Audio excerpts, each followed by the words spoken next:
Corepunk is a upcoming MMO I've actually had my eyes on for a while, but the developers of Corepunk actually just contacted me recently to make a sponsored video, and the game looks really fun, so I thought I would give it a try. Now, the game is going into early access on November 26th, so although the game is quite polished for early access, it is of course still under development, but the devs seem very dedicated to creating a good game here. Now if the game looks interesting to you at any point, there is a link in the description for the early access, which will be out in just a few days. Corepunk is an isometric MMO, but with kind of like MOBA style combat mechanics. It's like if old school RuneScape, League of Legends, and Diablo had a baby. It might be something like Corepunk. It definitely reminds me of more of an old school type MMO. There's very little hand holding. You're pretty quickly left on your own to explore, and the game can be pretty punishing. Oh god, we've aggroed something. I do not know how strong it is. Oh. Oh no. Oh my god. Oh my. No! It's over. So in Corepunk, there are currently 6 classes you can choose from. Each race has 2 classes. You can be either a legionary, a shaman, a destroyer, a ranger, an infiltrator, or a blast medic. Each of them have 4 unique abilities, but because this is my first character, I'm going to pick something very simple. We're going to go with the legionary, pretty much just the quintessential bruiser of Corepunk. So one of the first things you'll notice is there is a fog of war in this game, similar to a strategy game or a MOBA. You can't see everywhere, even places you've already explored. Alright, first discovery, we have found a bush. We can harvest it, just right click, pretty easy. And we're getting some jute. Okay, well maybe we make a fishing net out of that. Brother, the wood's right behind you. Okay, first quest complete, nice and simple. We get a bunch of food, which is actually really important. Because one thing you'll notice right away, this game has no innate health regen, or at least not in the beginning, or mana regen. So your health and mana is a finite resource. You have to either get potions or food, which you can make through skilling, or you can rest at the campfires in town, but there aren't that many of them, so you do need food. So we're definitely going to harvest every resource node we can find. I have no idea how common these are, and this will be leveling up our relevant skills as well. Okay, first choice to make. What ability we're going to take? We have 3 options. Obviously, we can't level up our ultimate at level 1. That would be kind of overpowered. We're going to go with the Shield Bash, our Q ability. Seems to be the strongest straight up ability. Okay, so our Q does some AoE damage, but the auto attacks don't. Kind of curious how much you can kite here. So the melee enemy, we can run and dodge, it looks like every other attack from them, so kiting does actually do something. And yeah, reducing our damage is going to be pretty important because yeah, our health is not going back up. Ooh, cheese though. So to heal, we have 2 options. We could eat some of our food. For now, I think I'll just make a campfire. I have no idea which one's easier to get back. We can just plop these down anywhere, I think. Alright, we are refreshed, so let's go. If we don't act fast, I fear my vision for a decentralized farming revolution may crumble to dust. There's no way this guy is a Bitcoin bro. This game has some pretty hilarious dialogue. It's very tongue-in-cheek, most of it. Okay, so this class was actually kind of stacked. We get to choose our reward. So first up, we can choose an implant, which can go in this bottom bar here. They're just straight up buffs, and it looks like we can have 6 of them. I mean, we could take the health, but I think we're gonna take the damage, of course. And interestingly, you can choose an item for a class that you are not, so probably don't do that. We're gonna take the Street Falcon chestplate. So there is no quest markers in this game. I don't know where any of the NPCs are. Yes, when we find one, it'll stay on the map, and the map's actually really nice. I quite like the map, but there's nothing directing you around at all. The Bureau. Big Mama. That's not who I'm looking for, but... Oh, shit. No! Hopefully they're okay with that. Oh my god, guys, it's a magic tree. Magic log, please? Transparent leaf. No, Granny, I'm not taking your quest. I got a backlog. Herbalism. Herbalism, that seems familiar. A joint? Is that good? Increase physical crit chance by 2%. Oh man, we have gotten sidetracked here. We have so many quests. Okay, so we have all our basic abilities now. We can engage with our spear throw, which is AoE, so if we do line this up correctly, which we didn't do, from there we can throw them up in the air and then shield bash them. And one thing you'll notice is the abilities are on a pretty long cooldown, so you have to manage them pretty conservatively, or else you will die.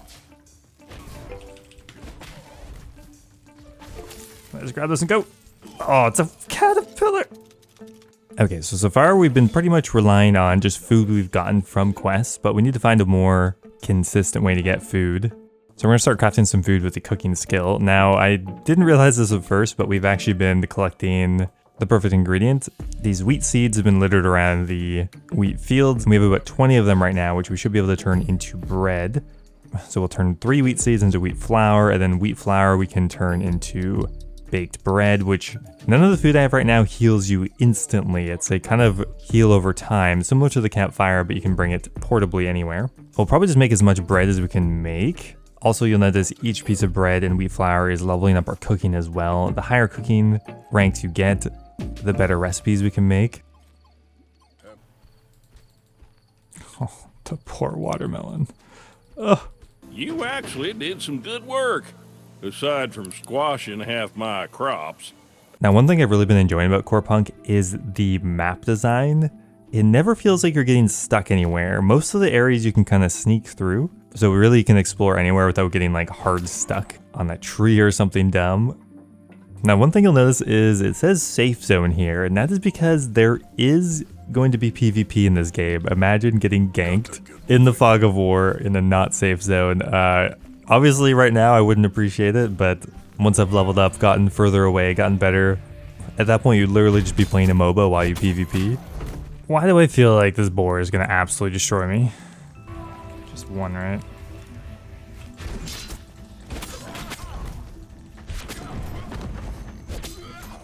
Okay, kite. Oh, not bad.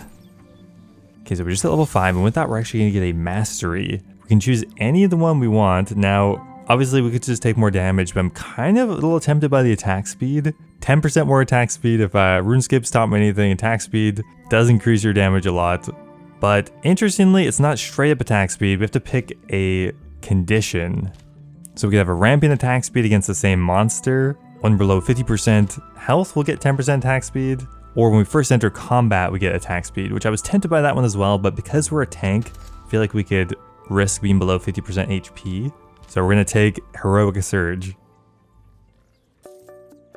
Okay, so we can see that lightning crackle. We are now below 50%. And another thing I really like about this game is our passive effect, which I didn't even mention, gives us some ramping armor, and this little animation in the middle is really satisfying. As you ramp it up, we get our shield kind of unlocked further, and then as soon as it goes away, you'll see it fade away in a pretty satisfying effect and just very visually clear as well. This game has really good sound design, animations. Visually, I really like it. The difficulty though is kind of crazy sometimes. Like, what is this? Why is this imp so strong? Now the answer is that this is an MMO. You're actually incentivized to take on monsters in a group. Because it was early access though, I was just mostly playing solo. But there are dedicated roles. I mean, I would be the tank. I can taunt enemies in that, and we would have had a better chance against this decayed blood reaver with a few friends. Instead, I got murdered instantly.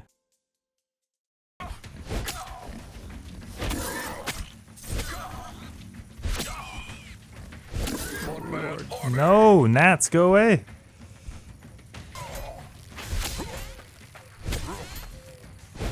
Oh my, no.